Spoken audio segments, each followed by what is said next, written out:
Just a day after Democrat Senator Al Franken was accused of forcing himself on and groping a female radio host, some on the left are rallying around him because of, they say, his support of women's rights. Others have had enough, and they're making a very public break with the party's power brokers. Things have changed today, and I think under those circumstances, there should be a very different reaction. Is the sex harassment debate driving an even deeper wedge inside the Democrat Party? We'll debate. Cowboys owner Jerry Jones takes aim at the man running the NFL as Jones is facing a new controversy of his own. We'll hear from former sideline reporter Britt McHenry about a possible NFL civil war. She worries the Green family connection means the museum has an evangelical agenda. The brand new Museum of the Bible questioned for being too religious by some and not evangelical enough by others. We'll ask Hobby Lobby founder and museum chairman Steve Green about the critiques in a Fox News at Night exclusive.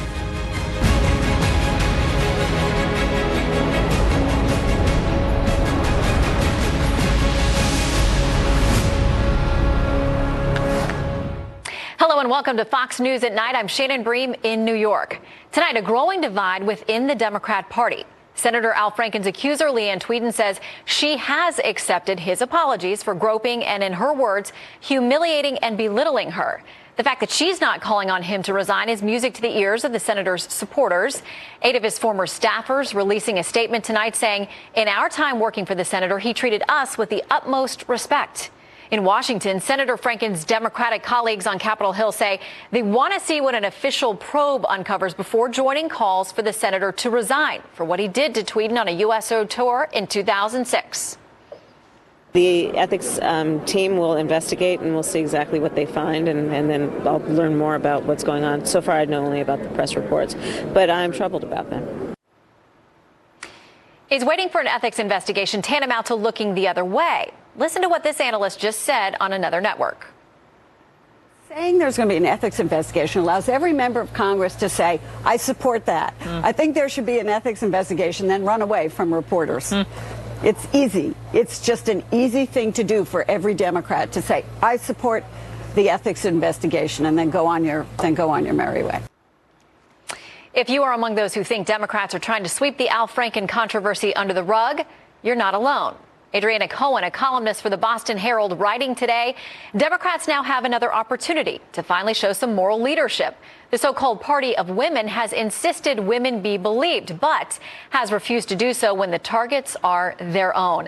The American left, long willing to turn a blind eye to offenders who support its agenda and excoriate those who don't, needs to get serious about sexual assault. Trace Gallagher now on this unfolding battle within the Democrat Party between those who believe it's time to hold powerful men to account, even if they share the same politics, and others in the party who believe, well, the ends justifies the means. Hey, Trace. Yeah, Shannon, the Democrats' response to the sexual misconduct allegations against Al Franken seemed to follow a pattern. First, express outrage and then endorse an ethics investigation. Though, as critics point out, the last Senate ethics investigation lasted 22 months with no real outcome, and the last ethics committee to take firm action against one of its own was the expulsion of Bob Packwood for sexual misconduct 2 decades ago. But tonight, during an interview with ABC Radio's Rita Cosby, Hillary Clinton said that Al Franken choosing the ethics route was the noble thing to do. I'll read you what she said. She said, it is the kind of accountability I'm talking about. I don't hear that from Roy Moore or Donald Trump. Look at the contrast between Al Franken accepting responsibility, apologizing, and Roy Moore and Donald Trump, who have done neither. Of course, the rash of new claims has also revised the question of whether former President Clinton did the right thing amid his sexual misconduct allegations. Listen now to New York Democratic Senator Kirsten Gillibrand's statement, and I'll read you Hillary Clinton's response. Play this. Is it your view that President Clinton should have stepped down at that time, given the allegations? Yes, I think that is the appropriate response. But I think things have changed today, and I think under those circumstances, there should be a very different reaction. Kirsten Gillibrand, your longtime friend and political ally, said in an interview this week that your husband should have resigned after his affair with Monica Lewinsky. What do you say to that? Well, I'm not exactly sure what she was trying to say.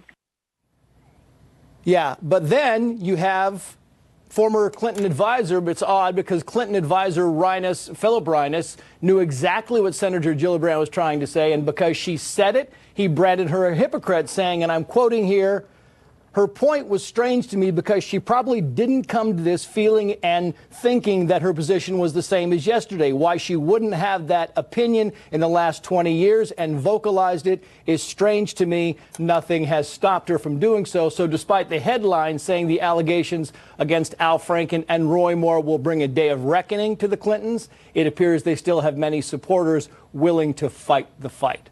Shannon. Bit of a schism there. All right, Trace Gallagher, thank you so much. It's an interesting spot that the Democrat Party finds itself in as the party struggles to reconcile its pride in Bill Clinton, one of the party's elder statesmen, with his past. Fair and balanced debate now with Ron Bongino, Republican strategist, and Juan Williams, co-host of The Five here on Fox. Gentlemen, welcome to you both. Good night. Thanks for having me.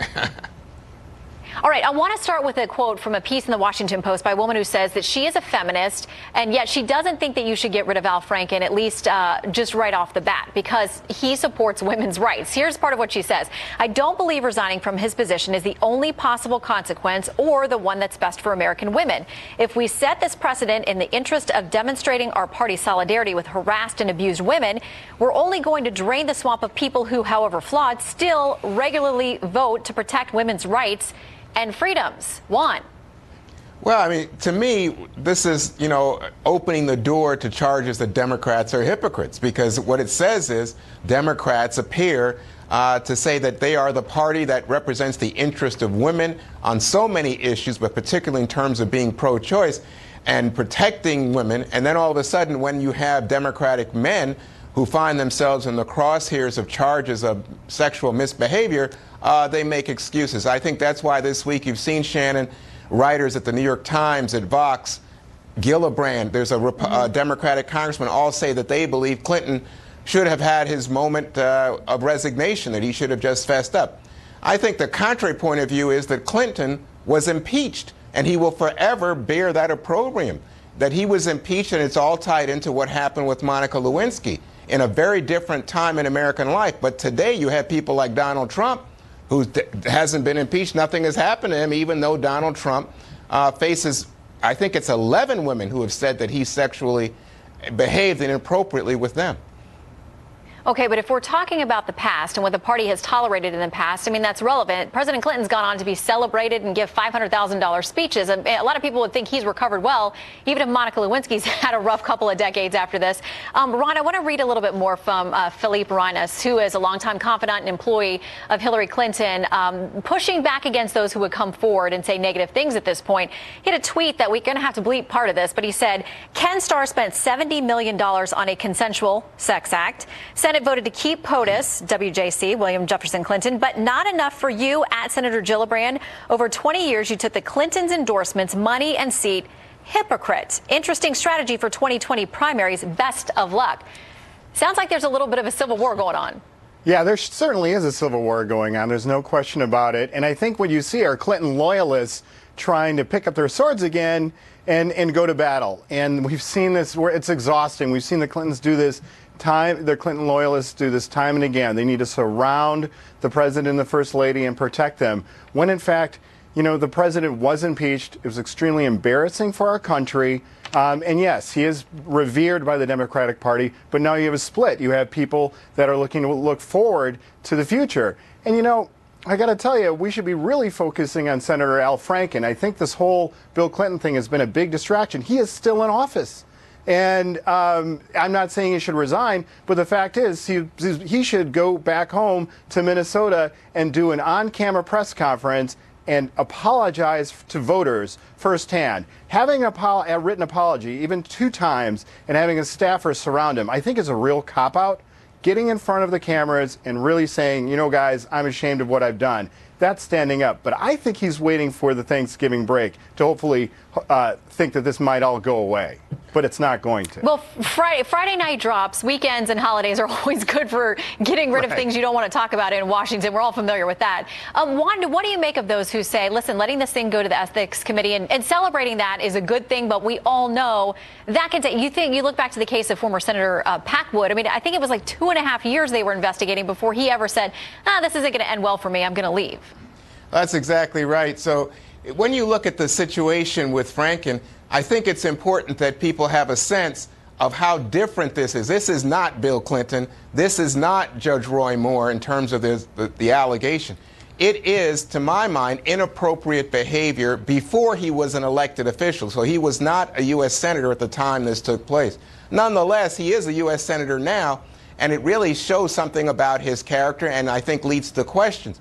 But my worry here is that we are really trying to distract. Republicans just don't want to focus on Roy Moore, don't want to focus on President Trump. Instead, they'd rather go back and relitigate something that happened years ago. I'm not even sure most young people know the details of it, but at the moment, everybody on the Republican side is in such a rush to try to distract from what's current news that they've sort of brought Bill Clinton back to life like a zombie. Well, actually, that's not true. Yeah, sorry, Shannon. I'm sorry, Ron. Let me play a little bit. We were able to get a little bit of this interview that Hillary Clinton did with WABC and Rita Cosby. We'll play that, and then, Ron, we'll get your reaction. Is the kind of accountability I'm talking about. I don't hear that from Roy Moore or Donald Trump. Look at the contrast between Al Franken accepting responsibility, apologizing, and Roy Moore and Donald Trump, who have done neither. Fair point, Ron? Well, look, I would say that this Democratic war started among Democrats. Republicans didn't start it. This was a reaction from Senator Gillibrand, not from Republicans, and they've been litigating it. Now they're trying to deflect by dragging in the president and talking about Roy Moore. Now, I understand Roy Moore because that's been in the news quite a bit lately. And you know what? Many of us Republicans don't agree with some of the alleged behavior. And if it's true, he should not be a United States Senator. But, you know, President Trump has denied these allegations, and there is a lawsuit going on in court. But this started with the Democratic Party. These guys are fighting against each other. We're on the sidelines talking about it. Sure, look, if they want to talk, we'd be happy to engage. But you know what? House Republicans passed tax reform this week. That's a really big deal to a lot of Americans that we should be looking at instead of talking about all this stuff. It's a real shame that American voters have to talk about politicians and their problems with sexual harassment as opposed to talking about policy in America. Well, I just want to agree with Ron on this point because I think Ron is right that there's we got to leave it there, though. Okay. But look, there was some agreement. No, Juan, you're the man. You're ending on some agreement. We like to hear that. But listen, this is something that crosses party lines. It's an important discussion and one that shouldn't be partisan. I think we can all agree on that. Ron and Juan, happy weekend to you both. Happy Thanksgiving. And you too. All right, the president making headlines by commenting on the Al Franken sexual harassment case while refusing to answer questions about the accusations against Alabama Republican Senate candidate Roy Moore. Ed Henry has the very latest on the Judge Moore case. Shannon, the news tonight is that Roy Moore's wife, Kayla, is standing by her man, holding a news conference to call her husband a gentleman and vow he will not get out of this race despite the pressure from some Republican leaders in Washington. Those leaders nervous because a new Fox poll shows that in Alabama, Democrat Doug Jones has an 8-point lead in the December 12th special election, fueled by a 26-point edge among female voters. That's why Moore's wife was front and center today, while the candidate was largely out of sight. He is a loving father and a grandfather.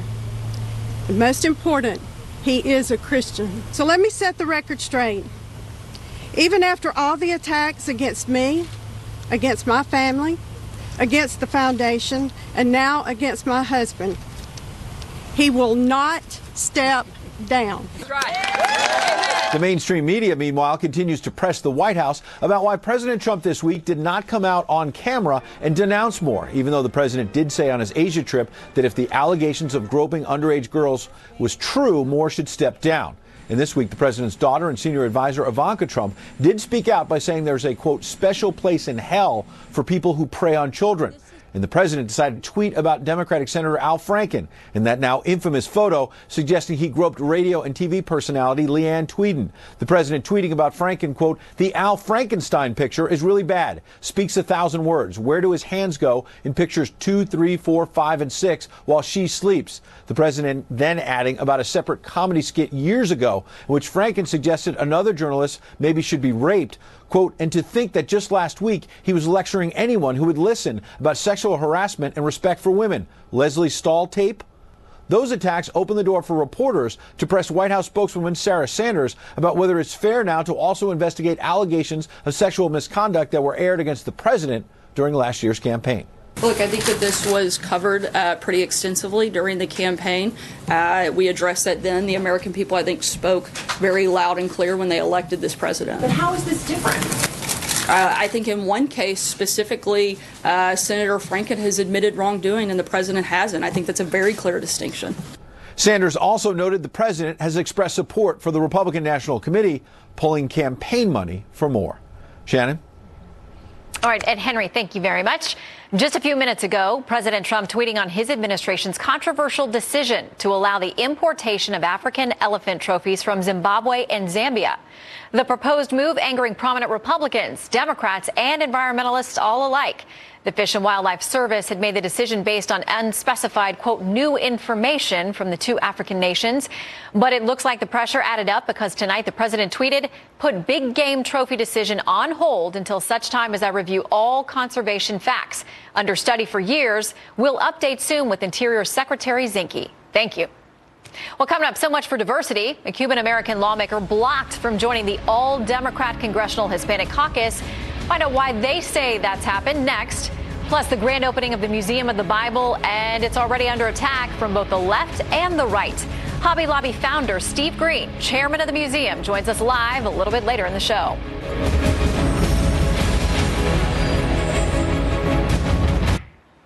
Cuban-American Congressman Carlos Curbelo is a rising star in the Republican Party, prominent figure in Miami politics, a son of Cuban exiles. He's represented Florida's 26th congressional district since 2015, and he was just denied entry into the Congressional Hispanic Caucus. I tried to join, and I was told that I don't share their values, so apparently I'm not Hispanic enough for that. The Congressional Hispanic Caucus agrees with part of that. Its spokesman says the CHC isn't just an organization for Hispanics. It's a caucus that represents certain values. Former Secret Service agent Dan Bongino ran as a Republican for Congress in Florida. He joins us now. Dan, good to see you tonight.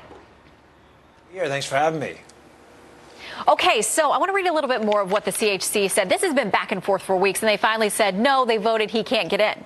They say this, it's not just an organization for Hispanics, as we said, it's a caucus that represents certain values. This vote reflects the portion of many of our members that Rep. Curbelo and his record are not consistent with those values. That comes from the head of the caucus. And apparently they said it's not just about where he is on immigration, which he says he actually meets them halfway on that. They say they don't like where he is on Obamacare and repealing it, and the tax bill either. So I'm not really sure if it's ideological or if it's about being Hispanic. I mean, that is the most insane statement I've ever read.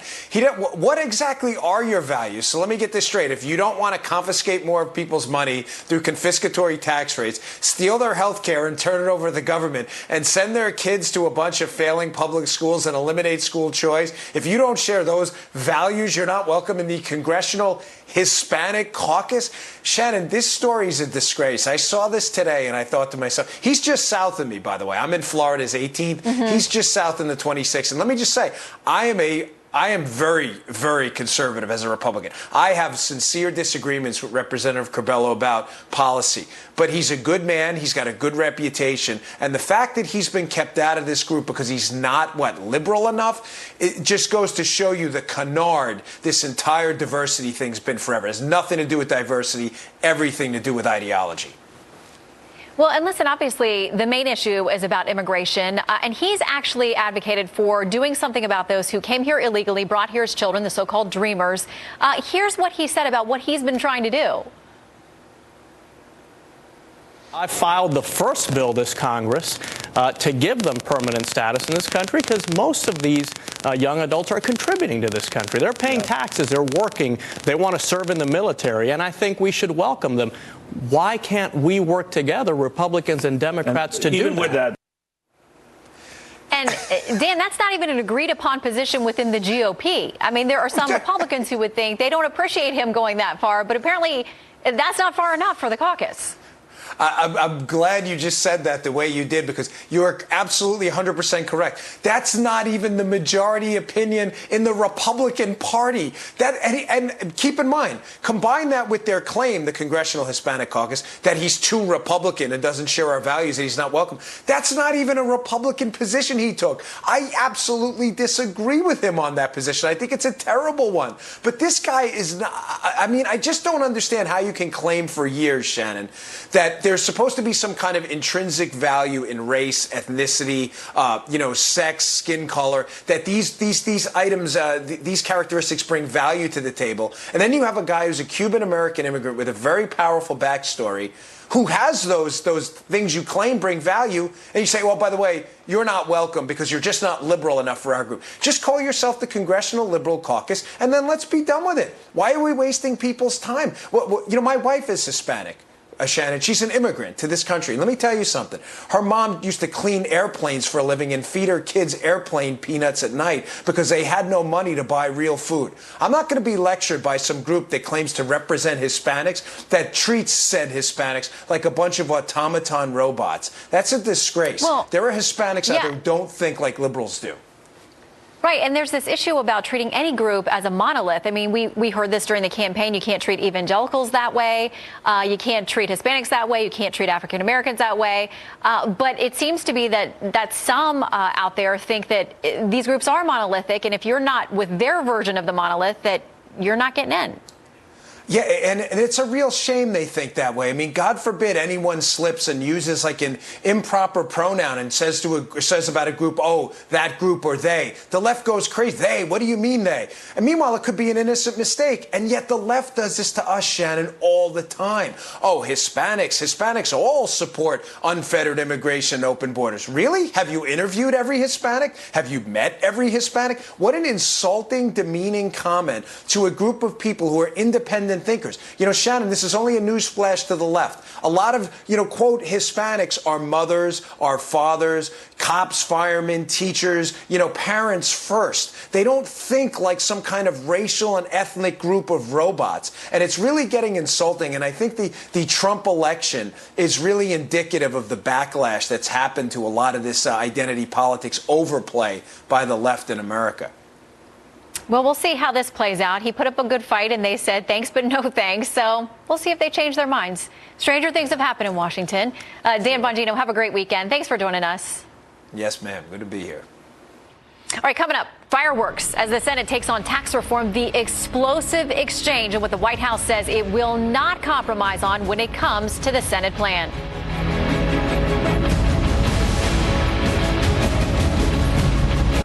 Just a day after House Republicans celebrated passage of what could be an historic tax overhaul, new roadblocks are emerging in the Senate late tonight. Garrett Tenning joins us now with what's happening down in the Capitol late on this Friday. Hello, Garrett. Shannon, good to be with you. Coming into this, Republican leadership knew the Senate would likely be more of a challenge than the House. But last night, the Senate took a big step towards getting tax reform done when the Finance Committee passed its version of the bill.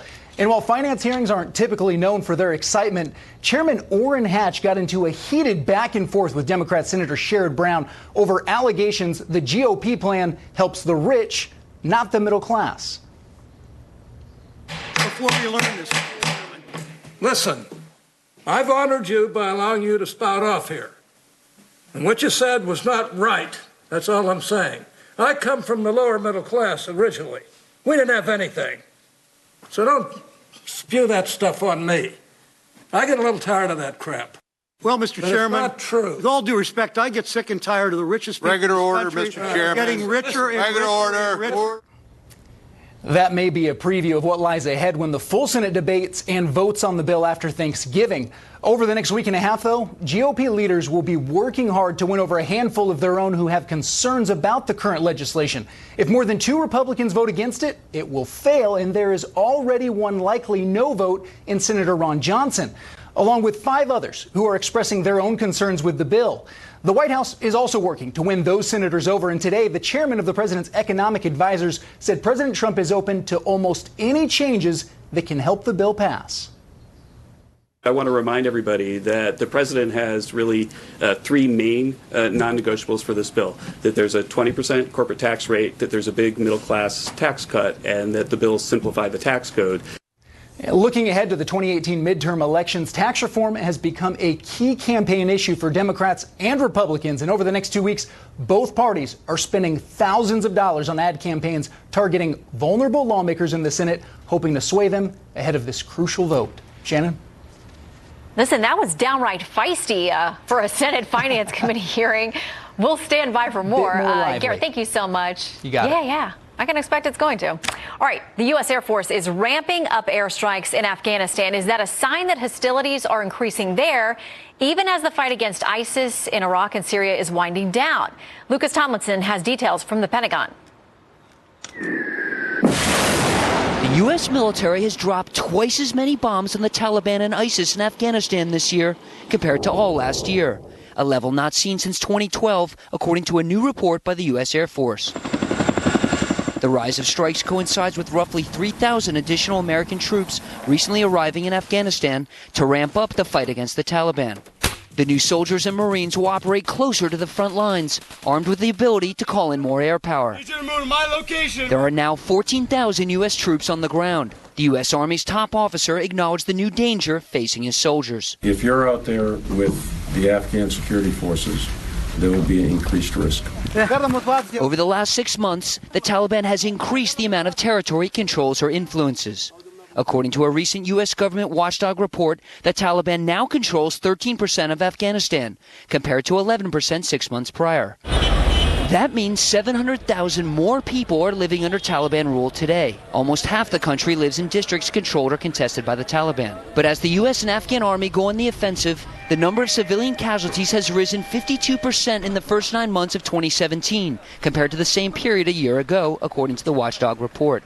Earlier this week, 4 U.S. troops were wounded in a suicide attack in Kandahar, the spiritual home of the Taliban. In late October, Chief Warrant Officer Jacob Sims, a helicopter pilot with the 160th Special Operations Aviation Regiment, died when his MH-47G Chinook crashed outside Kabul. A week later in November, Sergeant First Class Stephen Cribben, a Green Beret, was killed not far from the crash site, the 13th U.S. service member killed in Afghanistan this year. As the ISIS fight in Iraq and Syria wind down, expect more jets to be tasked to Afghanistan to conduct airstrikes. But despite the planned increase, the total number of U.S. bombs dropped in Afghanistan is less than 8% of the total dropped on ISIS in Iraq and Syria. Shannon? Thank you to Lucas Tomlinson at the Pentagon. Coming up, Hobby Lobby founder Steve Green talks about his latest venture, the grand opening of the Museum of the Bible, amid plenty of controversy. Just hours away from opening to the public for the very first time. At first there was kneeling, now there's civil war brewing against the NFL front office. What it means for football fans, straight ahead.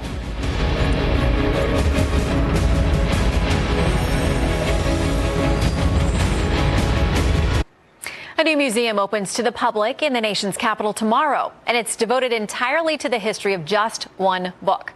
Granted, that book is the most widely read in the history of the world, but the Museum of the Bible is aiming to bring the Bible to life through acquisition of artifacts and antiquities. Some of those acquisitions proved to be controversial. More on that in just a minute. But the museum's also being questioned by the media for being too religious.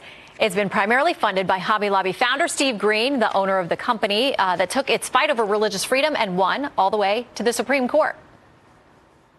Candida Moss is the author of a new book, Bible Nation, the United States of Hobby Lobby. She worries the Green family connection means the museum has an evangelical agenda. They did try to put a Bible curriculum in public schools, and so I wouldn't want to underestimate the impact of this museum on people who come to visit it. In truth, the museum directors make no secret of their Christian convictions. Carrie Summers acknowledges that board members have been asked to sign a statement of faith. I mean, it's just a commonality there. We're going to operate by the Bible. We believe in the Bible. Well, Steve Green, founder of Hobby Lobby and chairman of the Museum of the Bible, joins us live. Steve, great to see you tonight. Good to be here. Thank you, Shannon. Okay, it's interesting to me that some people would be worried about a museum about the Bible being too religious. I've been through it, and regardless of what your faith perspective is, or if you don't have one at all, There are great history lessons. I think it's very interesting. I think people should check it out for themselves. In the meantime, you're dealing with some criticism, first of all, about some of the ways that some of the things were acquired that are in the museum. So I want to ask you about that and give you a chance to respond. An article on Vox said this: earlier this summer, that recklessness caught up with the Greens. In July, Hobby Lobby admitted to having illegally imported ancient Near Eastern cuneiform tablets and agreed to pay a $3 million fine and forfeit the antiquities in question. So your chance now to respond to that publicly. Well, as an importer of record, you're responsible for everything that happens in a transition or a transaction. And so the antiquities world is very complicated, and importing that, you need a lot of expertise. And we early on made some mistakes, and we have acquired items that were seized and paid the fine as we understood the risk that we took. So, but we've got expertise that we have brought on that really helps us make sure that we don't make those mistakes again. We're abiding by the highest standards of museum guidelines, and we're excited about opening tomorrow. Yeah, there are things there that people truly will not be able to see anywhere else. There are items that are believed to be Dead Sea Scrolls. There are many informative and educational items as well, along with fun things, too, that, you know, for the kids that they can get involved and check things out and rides and all kinds of things. But I found it was interesting when I toured the museum last week that we were told that there were no images of Jesus in the museum. And I was told in part that's because it was a very specific decision, because not everyone agrees on what he may have looked like or exactly how he would be presented today. So tell me about that, because there are, you know, some on the right who were sort of confused by that. I refer to David Brody with CBN. He said, the museum has plenty of electronics, gizmos, displays, movies, and cool effects. But what about the Jesus factor? In other words, where exactly is Jesus inside this museum? Because after all, he is God. Well, a lot of that comes from our New Testament theater. We cover the New Testament story in a theater that's about 11 minutes long. And in that theater, the creative team chose not to show the face of Jesus in that story. But I'm sure that there are images in some of the artifacts and the illuminated manuscripts. We have a stained glass window on one of the floors that is a representation of Jesus. So, but the theater itself, where the primary story of the New Testament is told, does not show Jesus' face. What do you hope that people who visit this museum will come away with after having experienced it? Well, first of all, I hope that people realize that this book has impacted their life whether they realize it or not, because it has. It is foundational to our nation. Principles that our nation was built on, our founders found from the Bible. It's impacted science and governments and literature, music. In all these areas, had an impact. And so as they learn of its impact, its history, and know its story a little bit better, I hope that people will go out of the museum and desire to engage with it more. They'll open up the book because we know it less today than we ever have. And we just think that there's a need for people to learn about it themselves. And it sounds like, in my experience was, in going through, there's nothing proselytizing about it. There are all kinds of faith traditions, or no faith tradition at all, that are respected. Exactly. We are wanting to present the Bible just factually. It's not about a faith tradition, a church, a denomination. It's simply about presenting the facts of the Bible. Today we had several ribbon cuttings. We had a ribbon cutting for the Israeli Antiquities Authority space. They have some of their own artifacts in the museum. The Vatican had some of their own artifacts in there as well. So we've had Orthodox groups that have come through. So this is really not about a faith tradition. It's simply about sharing the facts of this book. We have our differences, but we suggest let's set our differences aside for a moment. Let's just come and learn about this book that we all love and share. Well, I think that folks should check it out for themselves if they have questions and be their own critics of it. It's a fascinating display, no matter where you're coming from, and I wish you the best of luck. I'm going to go back when I can spend some more time there. There's a lot to learn. Thank you, Shannon. Steve Green, thank you so much. Good to chat with you. Thank you. Coming up, a big storm brewing in the NFL as the power struggle between the commissioner and one of the league's most powerful owners is on the brink of igniting a civil war. Sideline reporter Britt McHenry joins us live.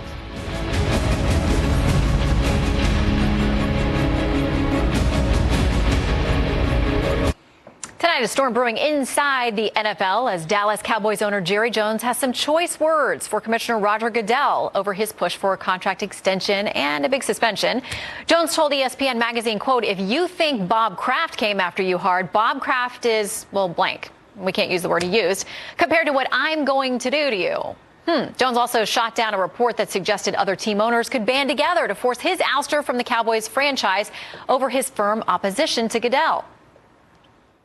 I've had not one inkling of communication from the league office or any owner that would suggest something that laughable and ridiculous, and that's about where that is. All right, he's not having it. Let's break it down with former sideline reporter Britt McHenry. Great to see you tonight, Britt. Yeah, this is quite controversial. Jerry Jones will not back down. From a financial perspective, Roger Goodell actually did make strides with the league. It went from a $6 billion a year to $14 billion a year enterprise under his leadership. However, it's been a public relations disaster. Goodell presides over a league that's been known to have America's sport, and it's lost a sizable chunk of Americans. An 8% drop, to be exact, on Sunday Night Football for weak scheduling, oversaturation, and Americans just being sick and tired of these anthem protests. And when Goodell took the job, he said he was going to, quote, protect the shield. Well, Jerry Jones took that shield and is running with it. He spoke out against the anthem protests and got the public support of the president. And keep in mind, Shannon, 7 NFL owners donated to President Donald Trump's campaign. One of those owners of the New York Jets, Woody Johnson, is ambassador to the UK, handpicked by Trump. So with Trump on Jones's side, this is not looking good for Roger Goodell. And, you know, this new video surfaced today. It is old, but it's now making the rounds that involves Jerry Jones. Do you know anything about that? Well, Jerry Jones has been known to be photographed in compromising situations. He's very social out in Dallas and at the Super Bowl every year. It's certainly not a flattering video. He did come out and apologize very quickly soon after it was released. But the question I have, Shannon, is this video was taken in 2013. So it was hidden for 4 years, presumably okay, even though the content wasn't okay, for 4 years, and it comes out this week after Roger Goodell fights back at Jerry Jones. It's just very interesting timing. Well, and so people know what we're talking about. He made a comment when somebody stopped him. I think it was in a hotel lobby, and they made a little video, and he was participating with it and said something that a lot of folks think was racially insensitive, not using, words that are banned and those kinds of things. But if, folks can Google it for themselves and make their own decision. I also want to ask you about the case of this basketball player, Garden City Community College. There was an anthem going on, and instead of taking part in it, he didn't kneel. He was shooting baskets, from what I understand, during this time, and that really upset some folks. What can you tell us about that story? Well, that player since apologized and said that he didn't intend to disrespect the school or the fans. But Shannon, I wonder, what did he think would happen when he was shooting a basketball when everyone else was in silence observing the national anthem? I think there's a difference here between respect and reverence. The ACLU said that it was an issue of reverence. It went against this student athlete's Muslim faith. Well, there's respect that you can have to just stand on the sideline and have respect to your teammates and to this country. It may not be a part of the Muslim faith, but standing for that anthem is customary to this country, a country that this student athlete now calls home. So as a former soccer player myself, I just love that sports can bring us together, and so can the national anthem. You put your team and your teammates above everyone else, and this student did not do that. Yeah, and apparently I think there was a booster who came out of the stands and sort of had words with them because he was very upset this happened during the anthem. This is a little bit, we want to make sure that people see what the student said. He said he didn't mean any disrespect at all to the fans of the flag at last night's game. I'm truly sorry to anyone that felt disrespected, and I'm also sorry to the school. I apologize for what happened. And the ACLU said this: he refrained from participating in the anthem because he is a Muslim and his faith prohibits acts of reverence to anything but God.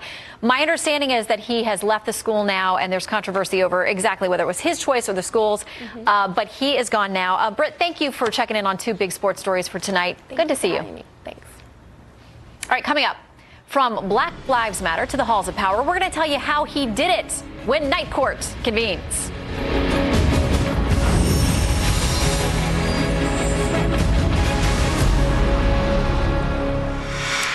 to convene night court. We pass no judgment on these stories, but present them to you, the jury, for your consideration. So check them out. From fighting the power to being in power, Braxton Winston, a Black Lives Matter activist famous for his shirtless confrontation with cops in Charlotte last year, just won a seat on the city council. Winston was using his shirt, he says, to cover his face because of tear gas. The protests were over the shooting of an armed black man by a black Charlotte police officer. He was later cleared. Officers were injured in the rioting that followed. After winning the seat, Winston said he's willing to, quote, have uncomfortable and inconvenient conversations, unquote. Well, we thought all dogs went to heaven, but atheists are suing a New Jersey animal shelter for holding a blessing of the animals. A Franciscan friar was blessing the little furry creatures when a woman showed up to adopt a puppy and was offended by the religious ceremony.